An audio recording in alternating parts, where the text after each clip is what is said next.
ప్రియ సహోదరి సహోదరులు, ఇంతకీ దేవుడు మన దగ్గర నుంచి ఏం ఆశించాడు? మన జీవితంలో పొందుకున్న సత్యాన్ని, మనం పొందుకున్న రక్షణను లోకానికి పంచిపెట్టమన్నాడా, లేకపోతే లోకంలో ఉన్న పాపం చేత మనల్ని బలైపోమన్నాడా? చెప్పండి.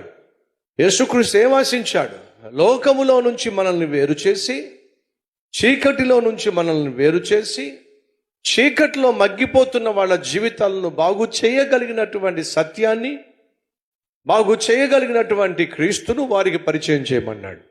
అలా మనం పరిచయం చేయాల్సిన దానికి బదులుగా మనమే చీకటితో చేతులు కలిపేస్తే, మనమే లోకంతో చేతులు కలిపేస్తే, మనమే సాతానుతో రాజీ పడిపోతే ఇక మిగతా వాళ్ళ సంగతి ఏమిటి?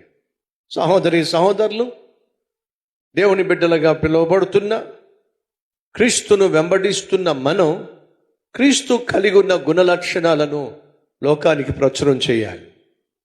పరిశుద్ధంగా జీవించాలని, పవిత్రంగా బ్రతకాలని, ప్రేమ కలిగి ఈ లోకంలో సంచరించాలని, ప్రభువును మన జీవితంలో క్రియాపూర్వకంగా చూపించాలని దేవుడు కోరుతున్నాడు.